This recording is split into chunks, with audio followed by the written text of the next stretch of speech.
আজকে যদি আপনার ছেলেকে মসজিদের মক্তবে পড়াইয়া, নুরানিতে পড়াইয়া, হাফেজ বানাইয়া, এরপরে কিছু ইসলামিক শিক্ষায় শিক্ষিত করাইয়া তাকে যদি আপনি ইঞ্জিনিয়ার বানাইয়া দিতে পারেন, ওই ইঞ্জিনিয়ার কোনোদিন রডের পরিবর্তে বাঁশ দিবে না। আরে জোরে বলেন না ঠিক কিনা?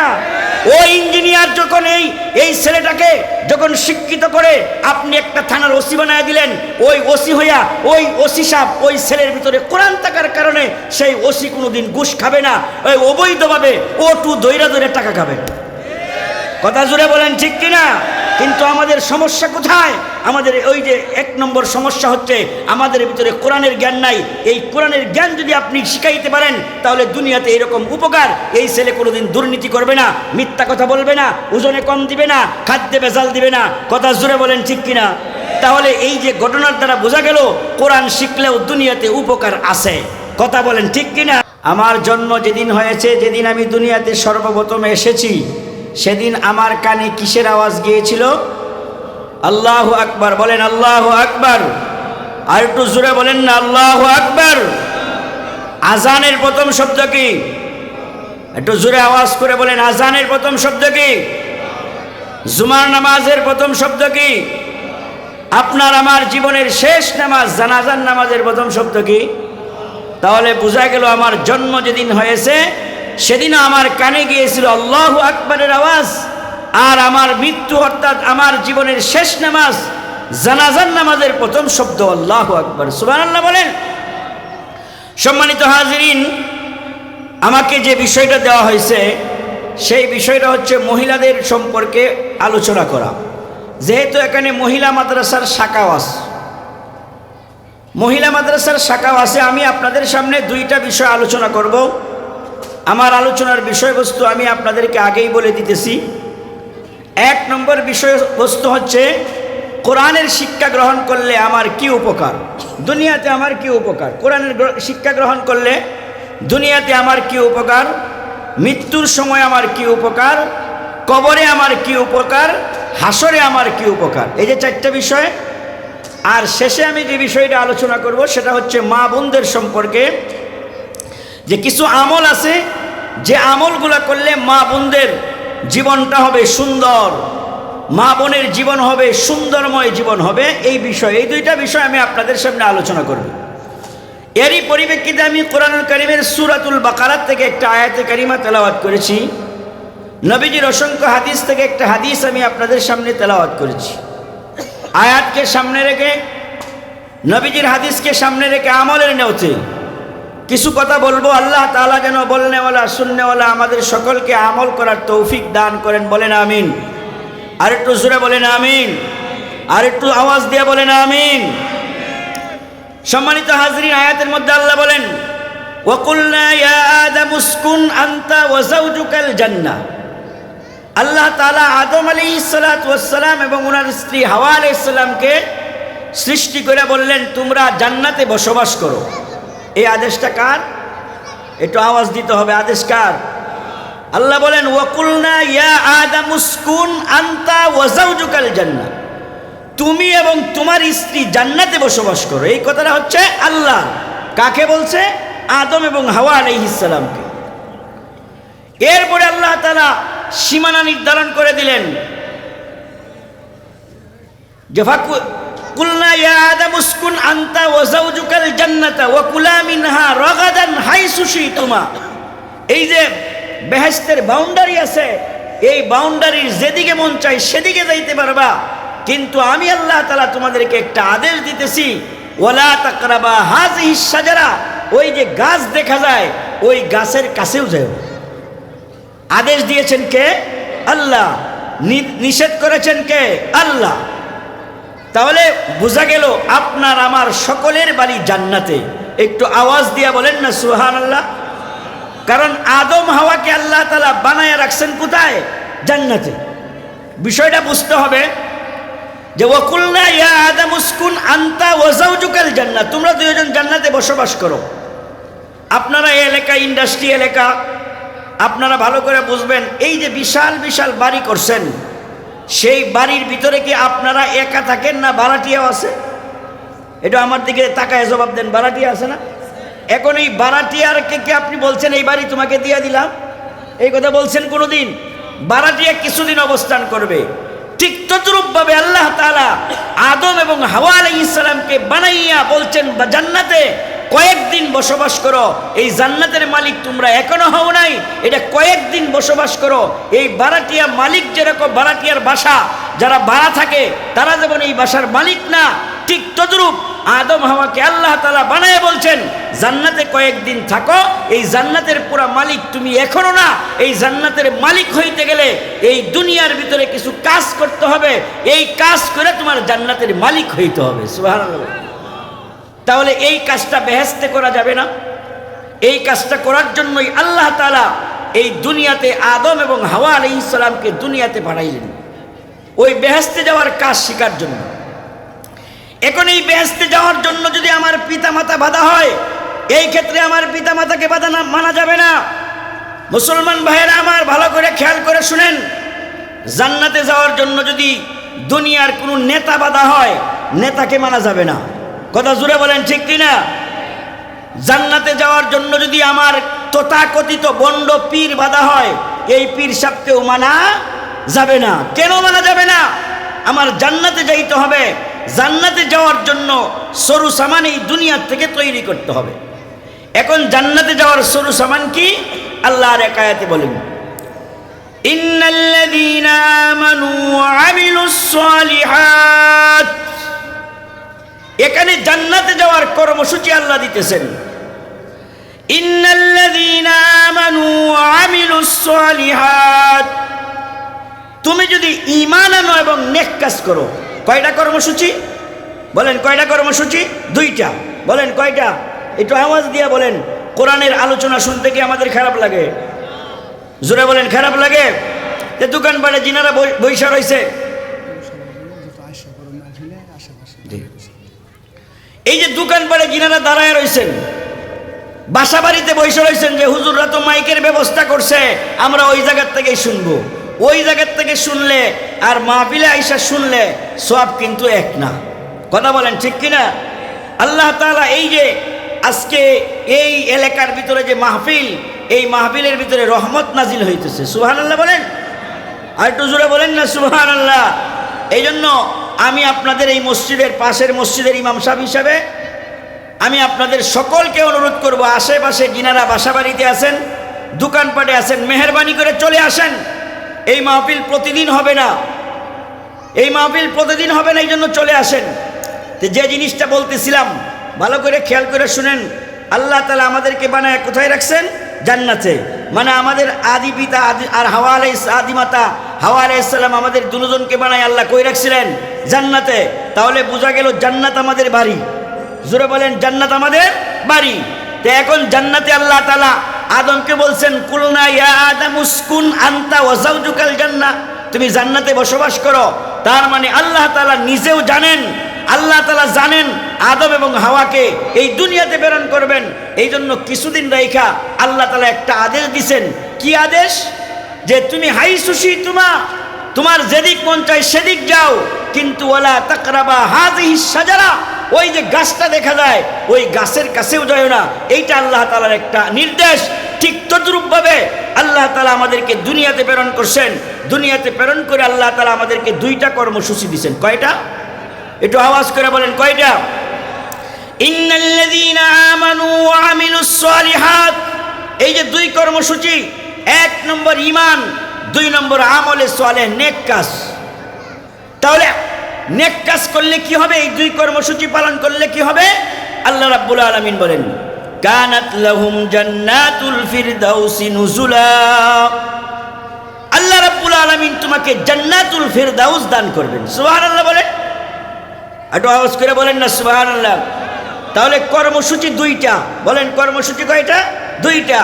এক নম্বর ঈমান আনা, দুই নম্বর আমলে সালেহ, নেক কাজ করা। তাহলেই আল্লাহ তাআলা জান্নাতে দিবেন। কারণ আমাদের বাড়ি জান্নাতে। আমাদের বাড়ি কোথায়? একটু আওয়াজ করে বলেন কোথায়? জান্নাত। এখন ওই আমলে সালেহের ভিতরে সর্বপ্রথম নেক কাজের ভিতরে যে কাজটা আমার করতে হবে, আল্লাহ তাআলা ভালো করে খেয়াল করে শুনেন। একটা সন্তান যখন দুনিয়াতে জন্মগ্রহণ করে, ও মা বোনেরা এটা আপনারা একটু ভালো করে খেয়াল করে শুনেন। এখানে আমরা যারা আছি সবাই খেয়াল করে শুনি। যে আমাদের নেক কাজ করতে হবে, এই আমলে সলেহ করতে হবে। এই আমল সলের সূচনাটা কি? সন্তান যখন দুনিয়াতে জন্মগ্রহণ করে সর্বপ্রথম তখন পিতামাতার কর্তব্য, আত্মীয় স্বজনের সকলের কর্তব্য হচ্ছে ডান কানে আজানের শব্দ আর বাম কানে একামতের শব্দ বলে দেওয়া। মাসালা ভালো করে বুঝেন যে সন্তান যখন দুনিয়াতে আসে, আসার সাথে সাথে ডান কানে আজানের শব্দ আর বাম কানে একামতের শব্দ বলে দেওয়া। আমাদের দেশের ভিতরে একটা ভুল ধারণা যে ছেলে জন্ম হইলে আমরা করি কি বাহিরে গিয়ে আজান দিই, আর মেয়ে জন্ম হইলে আমরা কি দেই না, আজান দিই না। কথা বলেন ঠিক কিনা? দেখেন আল্লাহ রাব্বুল আলামিন কোরআনের এক আয়াতের মধ্যে বলেন যে আমি কাউকে মেয়েও দেই, কাউকে ছেলেও দেই। ভালো করে বুঝেন, আল্লাহর হিসাবটা বুঝেন। আল্লাহ বলেন আমি কাউকে মেয়ে দেই, কাউকে ছেলে দেই, কাউকে মেয়েও দেই ছেলেও দেই, কাউকে শুধু মেয়ে দেই, কাউকে শুধু ছেলে দেই, আর কাউকে কোনো সন্তানই দেই না। এই কথা কার? আরো জোরে বলেন কার? আল্লাহর। এখানে কিন্তু আল্লাহ তাআলা সর্বপ্রথম যে কথা শুরু করছেন মেয়ে দিয়া। সুবহানাল্লাহ বলবেন না? আর একটু জোরে বলেন না সুবহানাল্লাহ। তাহলে এই দেখেন একজন মার কর্তব্য কি? একজন মার কর্তব্য হলো সন্তান যখন জন্মগ্রহণ করে প্রসূতি মা, ওই ঘরের ভিতরে তোর পুরুষ যাইতে পারে না। কি বলেন? পুরুষ যাইতে পারে ওই ঘরের ভিতরে? তখন ওই মা, মহিলারা যিনারা থাকবেন, উনাদের কর্তব্য সন্তানের ছেলে হোক আর মেয়ে হোক ডান কানে আজান এবং বাম কানের একামতের শব্দ বইলা দেওয়া। এটা নবীজি শিখাইয়া দিয়েছেন। সুবহানাল্লাহ বলেন। এটা হলো 1 নম্বর কর্তব্য। এই কর্তব্য যদি পালন করি তাহলে আমার কি হবে? দুনিয়াতে কি উপকার হবে, মৃত্যুর সময় কি উপকার হবে, কবরে কি উপকার হবে, হাসরে কি উপকার হবে, আমি পরে আসতেছি। 2 নম্বর কাজ, ছেলের বয়স যখন 7 দিন হয়। কয়দিন? একটু খেয়াল করে শুনেন, সরাসরি হাদিসতে শুনাইতেছি। ছেলের বয়স যখন, সন্তানের বয়স যখন 7 দিন হয়, তখন এই দম্পতি, এই সন্তানের বাবা এবং মার কর্তব্য হচ্ছে তাকে মাথার চুলগুলা মুন্ডাইয়া সুন্দর একটা নাম রাখা। এই মাথার চুলগুলা মুন্ডাইয়া এটার সমপরিমাণ স্বর্ণ অথবা রূপা সদকা করা, দান করা, আর আকিকা করা, আর তার সুন্দর একটা নাম রাখা। সুবহানাল্লাহ বলে। 7 দিনের ভিতরে আকিকা করা। তো এখন হযরতে হাসান বসরি রহমতুল্লাহ আলাইহি নাম শুনেন নাই? হাসান বসরির নাম শুনছেন? এই হাসান বসরি রহমতুল্লাহ আলাইহি যখন জন্মগ্রহণ করছেন, উনার মা কুলে করিয়া হযরতে উমর রাদিয়াল্লাহু তাআলা আনহুর দরবারে নিয়ে আসছেন। আয়া বলতেছেন যে আমার সন্তান জন্ম হয়েছে, এই সন্তানকে একটু তাহনিক করায় দেন। এই তাহনিকটা হলো কোনো আল্লাহওয়ালা মানুষের চিবানো খাবারের রস, খেজুরের রস হতে পারে, এই খেজুর চিবানো হতে পারে, যে কোনো খাবারের রস সন্তানকে খাওয়ায় দেওয়া।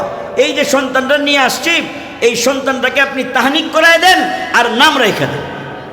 তখন হাসান বসরির মা বলতেছে, হাসান বসরির মাকে হযরত ওমর রাদিয়াল্লাহু তাআলা আনহু বলতেছে যে এই সন্তানকে যে আমি তাহনিক করাবো, তাহনিক করানোর জন্য কোনো খাবার আনছেননি? কয় খলিফাতুল মুসলিমিন আমিরুল মুমিনিন, আমরা এত গরিব মানুষ, এই সন্তানকে খাওয়ানোর মতো খেজুর আমাদের ঘরে নাই। হযরত ওমর রাদিয়াল্লাহু তাআলা আনহু নিজের থুতু দিয়া হযরতে হাসান বসরিকে তাহনিক করায় দিলেন। হাসান বসরির মা বলতেছে তার নাম রাখেন। হযরত ওমর বলেন যেহেতু চেহারা সুন্দর, আমি তার নাম লিখে দিলাম হাসান। জোরে বলেন না সুবহানাল্লাহ। দেখেন একজন হযরত ওমর, একজন সাহাবী, উনি তাহনিক করায় দিয়েছেন, এই হাসান বসরি বিশ্ববিখ্যাত আল্লাহর ওলি হয়ে গেছে। তাহলে আমি যদি আমার সন্তানটাকে এই 7 দিন বয়সে এই কাজগুলো আমি করতে পারি, এই 7 দিন এই বয়সে কাজ করার পরে পরবর্তী যখন আমার কাজ, এই সন্তান যখন সর্বপ্রথম কথা বলা শিখে, সন্তান যখন কথা বলা শিখে, আব্বা আব্বা ডাকতে পারে, দাদা দাদা ডাকতে পারে, ওই সময় পিতামাতার কর্তব্য হচ্ছে ওই সন্তানকে সর্বপ্রথম আল্লাহর কালিমা শিক্ষা দেওয়া। সুবহানাল্লাহ বলে। সন্তানকে বলা, এই তুমি বলো লা ইলাহা ইল্লাল্লাহ, সন্তানকে বলো এই বলো আল্লাহ আল্লাহ, আল্লাহর নামগুলা শিক্ষা দেওয়া। এটা হচ্ছে আপনার আমার কর্তব্য। এটা অনেক লম্বা, আমি সংক্ষেপে বলতেছি। এরপরে সন্তান যখন লেখাপড়ার শুরু হয়, অর্থাৎ সে এখন কথা বলতে পারে, এখন তাকে আমি প্রাতিষ্ঠানিক লেখাপড়া করাবো। এই লেখাপড়ার মধ্যে সর্বপ্রথম আমার কর্তব্য হচ্ছে তাকে দ্বীনি শিক্ষায় শিক্ষিত করানো, তাকে কোরআনের জ্ঞান দেওয়া। এখন কোরআনের জ্ঞান কেন দিব, কেন আমার কোরআনের জ্ঞান দিতে হবে, এটার একটা কিচ্ছা শুনেন। এই কিচ্ছা কোনো মানুষের পুঁথিগাথা না, তাফসিরের কিতাবের ভিতরে আছে।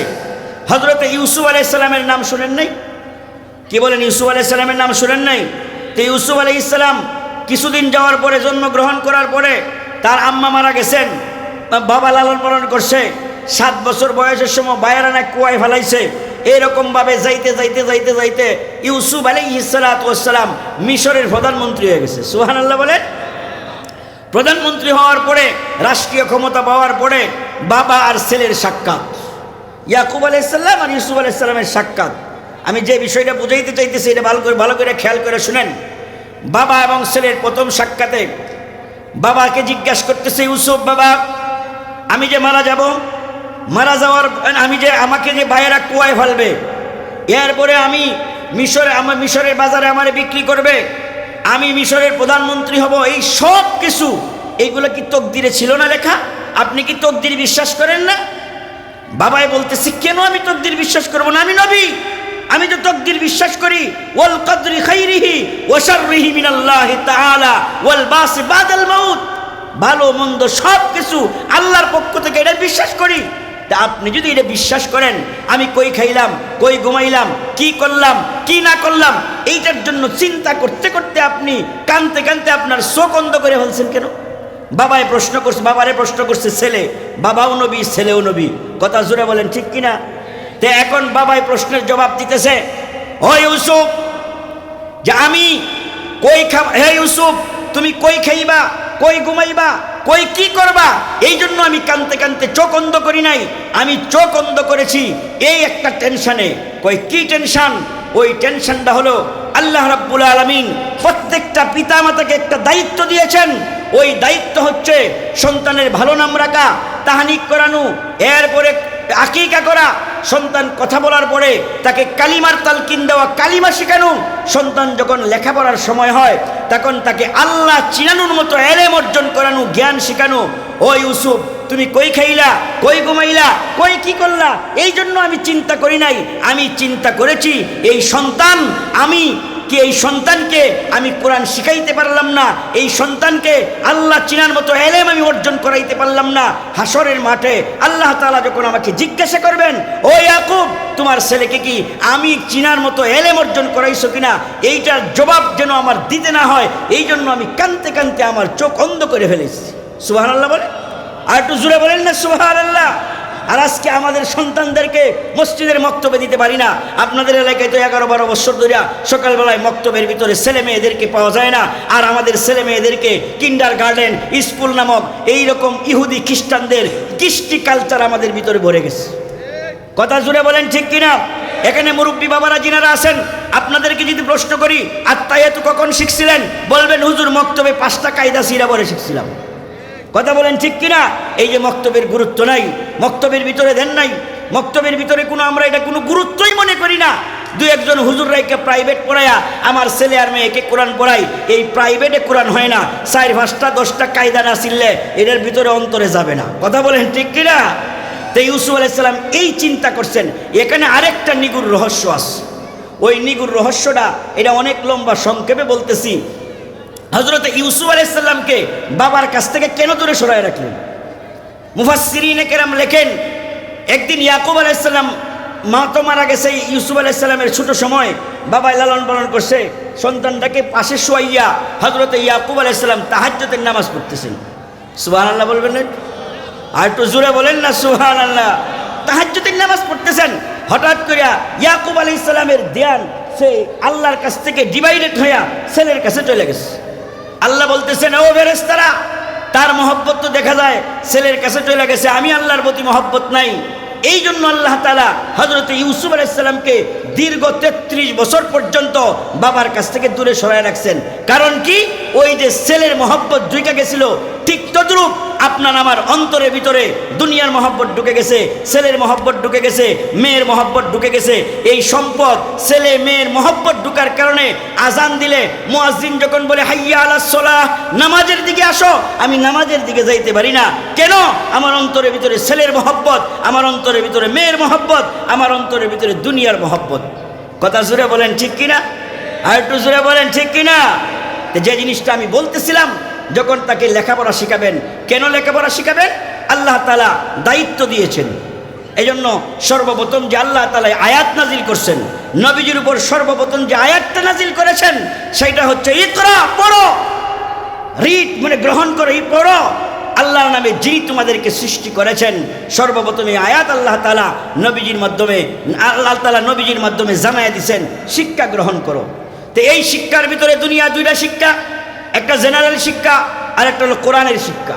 এই জেনারেল শিক্ষার পাওয়ার এইটা দুনিয়া পর্যন্তই, কিন্তু কোরআনের শিক্ষার পাওয়ার দুনিয়াতে উপকার আছে, মৃত্যুর সময় উপকার, কবরে উপকার, আখেরাতের ভিতরে উপকার আছে। একটা একটা করে নেন। হযরত উমর রাদিয়াল্লাহু তাআলা আনহু, এখন আমি আপনাদেরকে যে কথাটা বলবো সেটা হচ্ছে কোরআন শিক্ষা গ্রহণ করলে, কোরআনের শিক্ষা অন্তরের ভিতরে থাকলে দুনিয়াতে আমার কি উপকার, এই কথাটা এখানে যত মুসলমান ভাইয়েরা আমরা আসি, মা বোনেরা আসি, দোকানপাটে যে জায়গায় আসি, মাইকের আওয়াজ যত জোর যাইতেছে সবাই শুনেন। হযরত উমর রাদিয়াল্লাহু তাআলা আনহুর নাম শুনেন নাই? কি বলেন, হযরত উমরের নাম শুনছেন না? হযরত উমর রাদিয়াল্লাহু তাআলা আনহু অর্ধ পৃথিবীর শাসক ছিলেন। একবার মরুভূমি দিয়ে সফরে যাইতেছেন, সফরের শুরু সামান খাবার দাবার সব শেষ হয়ে গেছে। হঠাৎ করে হযরত উমরের ক্ষুধা লাগছে, এখন খাবে কোথায়? বর্তমান জমানায় সফর করলে তো বিভিন্ন জায়গায় দোকানপাট পাওয়া যায়, ওই যুগে তো দোকানপাট ছিল না। হঠাৎ করে হযরত উমর লক্ষ্য করে দেখেন, একটা রাখাল বকরি চড়াইতেছে। কাছে গিয়ে দেখেন ওই রাখাল বকরির দুধ দহন করে খাইতেছে। হযরত উমর বললেন, ওই রাখাল তো হযরত উমরকে চিনে না। হযরত উমর বলতেছেন, ভাই আমি মুসাফির মানুষ, সফর করে আসছি, সরু সামান সব শেষ হয়ে গেছে, এখন আমার ক্ষুধা লাগছে, ক্ষুধার তাড়না নিবারণের জন্য তোমার কাছে আসছি। তুমি যদি আমাকে একটু ওই বকরির দুধ পান করাইতে তাহলে আমার খুব উপকার হইতো, আমার ক্ষুধা নিবারণ হইতো। রাখাল বলতেছে, মুসাফির ভাই, তোমাকে এই বকরির দুধ দেওয়ার অনুমতি আমার মালিক দেয় না। সুবহানাল্লাহ বলেন। হযরত উমর বলতেছে, ভাই তুমি তো খাইতেছ, তা আমাকে দিতে অসুবিধা কি? আমার মালিক যখন আমাকে নিয়োগ দিয়েছেন, ওই নিয়োগ দেওয়ার সময় মালিক আমাকে শর্ত করেছে যে তোমাকে মাসে এত টাকা বেতন দিব, তোমার ক্ষুধা লাগলে এই বকরির রাখালের এই বকরির থেকে তুমি দুধ দহন করবা, সেই শর্তে আমি খাইতেছি। হযরত উমর তো বিচক্ষণ মানুষ, অর্ধ পৃথিবীর শাসক, বুঝে গেছেন। হযরত উমর ওই রাখালকে পরীক্ষা করা শুরু করে দিলেন। কি পরীক্ষা করলেন? বলতেছে, রাখাল ভাই এক কাজ করো, তোমার এই যে ছাগলের ভিতরে অনেকগুলা ছাগল আছে, এক কাজ করো, এখান থেকে একটা ছাগল আমার বিক্রি করে দেও। তুমি যদি বিক্রি করো তো অতিরিক্ত টাকা পাইবা। আমাদের দেশের ভিতরেও বেতনেরও অতিরিক্ত টাকা পাওয়া যায় কিনা? জোরে বলেন, পাওয়া যায় না? সরকারি চাকরি করলে তো অতিরিক্ত টাকার অভাব নাই। কথা জোরে বলেন, ঠিক কিনা? আর একটু জোরে বলতে হবে, ঠিক কিনা? হযরত ওমর ওই রাখালকে পরীক্ষা করতে চাইলেন। রাখাল বলতেছে, ভাই তুমি যে প্রস্তাব আমাকে দিয়েছ, তোমার প্রস্তাব সঠিক, তোমার কাছে একটা ছাগল বিক্রি করলে আমি অতিরিক্ত টাকা পাবো, এটা তো সংসার চালাইতে পারবো। কিন্তু ভাই উমর, না ভাই মুসাফির, তুমি আমার এইটা শিখাইয়া দেও, আমি যখন একটা ছাগল বিক্রি করলাম, মালিক যখন দেখবে একটা ছাগল কমে গেছে, তখন আমি মালিককে কি জবাব দিব? হযরত উমর রাখালকে কৌশল শিখাইয়া দেয়, তুমি মালিককে বলবা, ও মালিক একটা ছাগল ভাগে খাইলিস। তখন ওই রাখাল বলতেছে, হযরত উমর যখন এই কৌশল শিখাইয়া দিল, রাখাল বলতেছে, ও মুসাফির ভাই, তুমি যে কৌশল শিখাইয়া দিছো 100% সঠিক। আমি যদি আমার মালিককে বলি একটা ছাগল বাগে খাইয়া ফেলাইছে, আমার মালিক বিশ্বাস করবে, কারণ আমি মালিকের বিশ্বস্ত কর্মচারী, এটা বিশ্বাস করবে একটা ছাগল বাগে খাইয়া ফেলাইছে, এতগুলো ছাগলের ভিতরে মালিক আমাকে দরপাকার করবে না। কিন্তু ও মুসাফির ভাই, তোমার কাছে আমি একটা কমিটমেন্ট চাই, হাসরের মাঠে আল্লাহ তাআলা যখন বিচারের কাঠগড়ায় আমাকে দাঁড় করাবেন, তখন ওই দিন আল্লাহর কাছে আমি কি জবাব দিব? ও মুসাফির ভাই, তুমি এই জবাবটা দিয়ে দাও। সুবহানাল্লাহ বলবেন, বলেন না সুবহানাল্লাহ। হযরতে রাখালের ভিতরে এই পরিবর্তন ঘটায় দিছে কে? ওই রাখালের ভিতরে কোরআনের জ্ঞান আছে। জোরে বলেন না সুবহানাল্লাহ। আর একটু জোরে বলেন না সুবহানাল্লাহ। হযরতে রাখালের ভিতরে কোরআনের জ্ঞান আছে। আজকে যদি আপনার ছেলেকে মসজিদের মক্তবে পড়াইয়া, নুরানিতে পড়াইয়া, হাফেজ বানাইয়া, এরপরে কিছু ইসলামিক শিক্ষায় শিক্ষিত করাইয়া তাকে যদি আপনি ইঞ্জিনিয়ার বানাইয়া দিতে পারেন, ওই ইঞ্জিনিয়ার কোনোদিন রডের পরিবর্তে বাঁশ দিবে না। আরে জোরে বলেন না, ঠিক কিনা? ওই ইঞ্জিনিয়ার যখন এই ছেলেটাকে যখন শিক্ষিত করে আপনি একটা থানার ওসি বানায় দিলেন, ওই ওসি হইয়া ওই ওসি সাহেব ওই ছেলের ভিতরে কোরআন থাকার কারণে সেই ওসি কোনোদিন ঘুষ খাবে না, ওই অবৈধভাবে ওটু দৈরা দৈরা টাকা খাবে। কথা জুড়ে বলেন ঠিক কিনা? কিন্তু আমাদের সমস্যা কোথায়? আমাদের ওই যে এক নম্বর সমস্যা হচ্ছে আমাদের ভিতরে কোরআনের জ্ঞান নাই। এই কোরআনের জ্ঞান যদি আপনি শিখাইতে পারেন তাহলে দুনিয়াতে এরকম উপকার। এই ছেলে কোনোদিন দুর্নীতি করবে না, মিথ্যা কথা বলবে না, ওজনে কম দিবে না, খাদ্যে ভেজাল দিবে না। কথা জুড়ে বলেন ঠিক কিনা? তাহলে এই যে ঘটনার দ্বারা বোঝা গেল কোরআন শিখলেও দুনিয়াতে উপকার আছে। কথা বলেন ঠিক কিনা? এবার আসেন কোরআন পড়লে মৃত্যুর সময় কি উপকার। আপনার আমার মৃত্যু গ্রহণ করতে হবে, এই কথার ভিতরে কারোর সন্দেহ আছে? আর একটু জোরে বলে। তো এই ঘটনা বলবো মিশরের রাজা আর রানী। সুবহানাল্লাহ বলেন। মিশরের রাজা হচ্ছে বেঈমান আর রানী হচ্ছে মুসলমান। সুবহানাল্লাহ বলেন। বেঈমানের নাম হচ্ছে ফেরাউন আর রানীর নাম হচ্ছে হযরতে আসিয়া আলাইহিস সালাম। সুবহানাল্লাহ বলেন। হযরতে আসিয়া আলাইহিস সালাম মুসা আলাইহিস সালাম যখন জন্মগ্রহণ করলেন তখন পৃথিবীর কি অবস্থা এটা আমাদের সকলেরই জানা, ওইটা বলার উদ্দেশ্য না। যখন মুসা আলাইহিস সালাম শিশু মুসা ফেরাউনের এই ঘরের ভিতরে চলে গেল, তখন হযরতে আসিয়া আলাইহিস সালাম এই শিশু মুসাকে এইরকম বুকে নিয়ে বলতেছে, এই ছেলেটাকে আমি মহব্বত করি। কি বলছিল? ছেলেটাকে আমি মহব্বত করি। প্রক্ষান্তরে রাজা বলছিল, এই ছেলেকে আমি মহব্বত করি না। স্ত্রী অর্থাৎ আসিয়া আলাইহিস সালাম বলছে মহব্বত করি, আর ফেরাউন বলছে আমি কি করি না, মহব্বত করি না। এই দুইটা বলার কারণে, মুসাকে মহব্বত করার কারণে হযরতে আসিয়া আলাইহিস সালাম মৃত্যুর সময় ঈমান নিয়ে কবরে গেছে। সুবহানাল্লাহ বলে। আর ফেরাউন ঈমান জোটে নাই। এখন প্রশ্ন আসতে পারে, হুজুর এটা তো নবীর ক্ষেত্রে হয়েছে, তা আপনি কোরআন শিক্ষা করার ক্ষেত্রে এইটা আপনি কেমনে বললেন? প্রশ্ন আসে কিনা? বর্তমান শেষ করেন। তাহলে এখন মুসা নবী, নবীর ক্ষেত্রে হুজুর আপনি এটা করলেন কেমনে? এই জন্য নবীজির একটা হাদিস শুনতে হবে। হাদিসটা কি? নবী বলেন, কোন আলিমান, তুমি আলেম হও জাহান্নাম থেকে মুক্তি পাইবা। যদি আলেম না হইতে পারো, আও মুতাআল্লিমান, আলেমের ছাত্র হও জাহান্নাম থেকে মুক্তি পাইবা। যদি আলেমের ছাত্র না হও, আও মুস্তামিআন, আলেমের কথা শুনো, আলেম যেভাবে বলে এইভাবে চলো। আলেমের কথা অনুযায়ী ছেলের বিবাহ অনুষ্ঠানের আয়োজন করো। আলেমের কথা অনুযায়ী তুমি তোমার ফ্যামিলি চালাও। আলেমের কথা অনুযায়ী তুমি তোমার ব্যবসা চালাও। হুজুর এইটাও সম্ভব না। নবীজি বলেন, নাও মুহিব্বান, আলেমকে মহব্বত করো। আলেমকে মহব্বত করলে কি হবে? ওই যে মুসা আলাইহিস সালামকে মহব্বত করছিল ফেরাউন, এই আসিয়া আলাইহিস সালাম, এই জন্য ঈমান নিয়ে কবরে যাইতে পারছে, ফেরাউন যাইতে পারে নাই। কয় হুজুর তাদের নবীরে মহব্বত করার কারণে। পৃথিবীর সবচেয়ে বড় মুফাসসির আব্দুল্লাহ ইবনে আব্বাস রাদিয়াল্লাহু তাআলা আনহু বলেন, নবীকে মহব্বত করলে যে সব হইতো, বর্তমান জমানায় আলেমকে মহব্বত করলে সেই সব। সুবহানাল্লাহ বলে। কেন? উদাহরণ, যে এখন তো নবী নাই, যদি নবী জীবিত থাকতো আমরা কালিমা নামাজ শেখার জন্য নবীর কাছে যাইতাম। জোরে বলেন ঠিক কিনা? তাহলে বোঝা গেল ওই কোরআন শিখলে তাহলে আমার ঈমান নিয়ে কবরে যাওয়া যায়। 3 নম্বর, আমার সময় শেষ। বক্তা তো অনেক হয়ে গেছে, আলোচনা যেভাবে শুরু করছিলাম শেষ করা যাবে না, বক্তা আসতেছে। তো 3 নম্বর উপকারটা আমি আপনাদেরকে শোনাই, যে কবরে কি উপকার। মুসা আলাইহিস সালাম একদিন ওনার সাথীদেরকে নিয়ে যাইতেছেন কবরস্থান দিয়ে, যাওয়ার সময় দেখেন কবরে আযাব হইতেছে। আসার সময় বিকালবেলায় কাজ শেষ করে যখন আসেন তখন দেখে কবরে আযাব নেই। সুবহানাল্লাহ বলবেন না? আর একটু জোরে বলেন না সুবহানাল্লাহ। যাওয়ার সময় কবরে আযাব, আসার সময় আযাব নেই। মুসা আলাইহিস সালাম জিজ্ঞাসা করলেন কবরবাসী, ও কবরবাসী, যাওয়ার সময় দেখলাম আযাব, আসার সময় দেখি আযাব নাই, কারণ কি? তখন ওই কবরের বাসিন্দা, যার কবরে আযাব হইতেছিল, সে বলতেছে, ও আল্লাহর নবী মুসা, তুমি ঠিকই দেখছিলে আযাব, কিছুক্ষণ আগে আল্লাহ আযাব বন্ধ করে দিছে। সুবহানাল্লাহ একটু জোরে বলেন, আর একটু জোরে বলেন না সুবহানাল্লাহ। কয় কেন? কয় ফেরেশতাদেরকে আল্লাহ বলছে আযাব বন্ধ করে দিতে। কারণ কি? কয় কারণ হচ্ছে, ও মুসা, আমি যখন মারা যাই, মারা যাওয়ার পরে তাফসীরে কাবীরের মধ্যে ঘটনা আসছে, তখন আমার স্ত্রী গর্ভবতী ছিল। মারা যাওয়ার কিছুদিন পরে আমার স্ত্রী একটা সন্তান প্রসব করছে। প্রসব করার পরে এই সন্তান আল্লাহ তাআলা একটা ছেলে সন্তান দান করছে। এই ছেলেটা বড় হয়েছে, বড় হওয়ার পরে এই ছেলেটাকে আজকে তার মা এই পুকুরপার মসজিদে, এই যে বাইতুস সালাম মসজিদ আছে, এইরকম মসজিদের মক্তবের ভিতরে গিয়া আজকে ভর্তি করায় দিছে।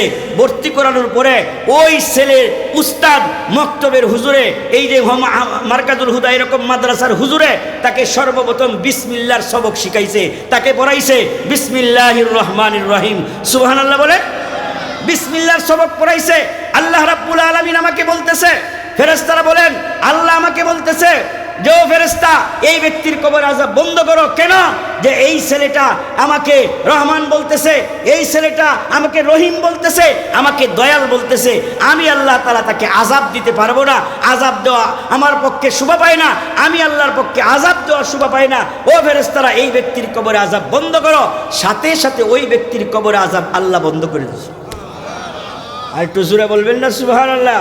তাহলে এইরকম সন্তান যদি রেখে যান, তাহলে কবরের আযাব হইলেও কোরআন পড়ার কারণে এই আযাব বন্ধ করে দিবেন কে? আল্লাহ। তাহলে দুনিয়া উপকার পাইলাম, মৃত্যুর সময় উপকার পাইলাম, কবরের ভিতরে উপকার পাইলাম, হাসরের মাঠে কি উপকার? হাসরের মাঠে যখন আল্লাহ তাআলা হিসাব নিকাশ করবেন, করার পরে আলেমদেরকে বলবেন, ও আলেমরা, তোমরা দুনিয়াতে আমার জন্য অনেক কষ্ট করছো, এরা তোমরা জান্নাতে চলে যাও। এটা সুবহানাল্লাহ বলে। তখন আলেমরা জান্নাতে যাইতে থাকবে। তখন পিছন দিকে একদল ডাক দিবে, হুজুর কোথায় যান? জান্নাতে যাইতেছে, আল্লাহ তো ফয়সালা করে দিছে। হুজুর আমারে নিয়ে যান, কারণ দুনিয়াতে আপনারে খুব উপকার করছিলাম আমি একটু। তখন আলেম থেমে যাবে, বলবে কি উপকার করছিলেন? কয় আপনাকে আমি 1 গ্লাস পানি খাওয়াইছিলাম। একটু জোরে বলেন না সুবহানাল্লাহ। আমরা কত আলেমদেরকে চা খাওয়াই, কথা বলেন ঠিক কিনা? তাই এখন হুজুর তাহলে আমারে নিয়ে যান। তখন ওই আলেম 1 গ্লাস পানি খাওয়ার কারণে হাদিসের মধ্যে আসছে, আরেকজন বলবে হুজুর আপনাকে আমি ওই তাহাজ্জুদের পানির ব্যবস্থা করে দিয়েছিলাম, তাহাজ্জুদের পানির ব্যবস্থা করে দিয়েছিলাম। তখন ওই আলেম তখন তাকেও নিয়ে জান্নাতের দিকে চলে যাবে। সুবহানাল্লাহ বলে। কয় হুজুর প্রশ্ন আসতে পারে, কয় হুজুর তাহলে বোঝা গেল আজকে যে ওয়াজ করলেন, যে ওয়াজ আজকে করলেন, আলেমকে মহব্বত করলেই জান্নাত। কথা বলেন ঠিক কিনা? এখন আলেম 2 প্রকার। কয় প্রকার? ভালো করে খেয়াল করেন, এখানে বুঝতে হবে। আলেম 2 প্রকার। 1 নম্বর হলো সুরত, এরকম টুপি আছে, দাড়ি আছে, পাগড়ি আছে, সব সুরতে এক প্রকার আলেম। আরেক প্রকার আলেম হচ্ছে আমলের দিক দিয়ে আলেম। সুবহানাল্লাহ বলবেন না? ওই যে আল্লাহ যে জান্নাতের দিন বলবেন ও যে আলেমরা জান্নাতে যাও, ওই আলেম দিয়া। এই যে আমাদের দেশের ওই যে সাতপন্থী মার্কা আলেম দিয়া না। কথা জুড়ে বলেন ঠিক কিনা? আরো জোরে বলতে হবে ঠিক কিনা? এই সাতপন্থী আজকে আমাদেরকে এমনভাবে গ্রাস করে ফেলেছে। 2টা জিনিস আমি আপনাদেরকে বলে আমার বয়ান শেষ করে দিচ্ছি। ওনারা বলছে এই সাতপন্থী, এই সাদের বিরুদ্ধে আমরা কেন? তারা হচ্ছে দুনিয়ার লেবাসদারি আলেম। ওনারা সুরতে আলেম, সিরতে আলেম না, আমলের আলেম না। কথা বলেন ঠিক কিনা? ওনার পকেট আলেম, ওই ইহুদি খ্রিস্টানদের টাকা পকেটে বয়ে ইসলামকে বিকৃতি করতেছে। এন এক্সাম্পল উদাহরণ দিলে বুঝবেন। ওনারা বলছে কোরআন না বুঝা বললে সওয়াব নাই। নাউজুবিল্লাহ জোরে বলেন, আর একটু জোরে বলেন না নাউজুবিল্লাহ। কোরআন না বুঝা বললে বলে সওয়াব নাই। এটা বলে কেন জানেন? ওই যে আপনার ছেলেকে, আপনার মেয়েকে, আমার ছেলে আমার মেয়েকে ওই যে মাদ্রাসায় পড়াইতেছি, আর মাদ্রাসায় পড়াবো না, আর মাদ্রাসায় না পড়লে তো আলেম হইতে পারবে না, তখন তাদের মিশন বাস্তবায়ন করতে পারবে। কথা জোরে বলেন ঠিক কিনা? আরেকটা বলে যে কোরআন না বুঝা বললে সওয়াব নাই, তাদের মিশনও এইটাই। যাই হোক সম্মানিত হাজিরিন, যে কথাগুলো বললাম যে কোরআন এমন একটা বস্তু, এর থেকে স্বাদের, এর থেকে মজার, এর থেকে শ্রেষ্ঠ, এর থেকে সঠিক, এর থেকে নির্ভুল আর কোনো কিতাব পৃথিবীতে হতে পারে না। কথা জোরে বলেন ঠিক কিনা? আর একটু জোরে বলতে হবে ঠিক কিনা? তাহলে এই কোরআন শিকার প্রয়োজন আছে না নাই? কার কার আছে আল্লাহরে দেখান। আল্লাহ কবুল করুক, সকলে বলেন আমিন। আরো জোরে বলেন আমিন। কয় এখন কেমনে শিখবেন? ছেলে আর মেয়েকে মাদ্রাসায় দিবেন। কয় হুজুর আমাদেরকে তো মাদ্রাসায় ভর্তি করবে না, আমাদের মাদ্রাসায় ভর্তি করবে না, আমাদেরও একটা মাদ্রাসা আছে, ওইটা হচ্ছে দাওয়াত ও তাবলীগ। সুবহানাল্লাহ একটু জোরে বলেন, আর একটু জোরে বলেন সুবহানাল্লাহ।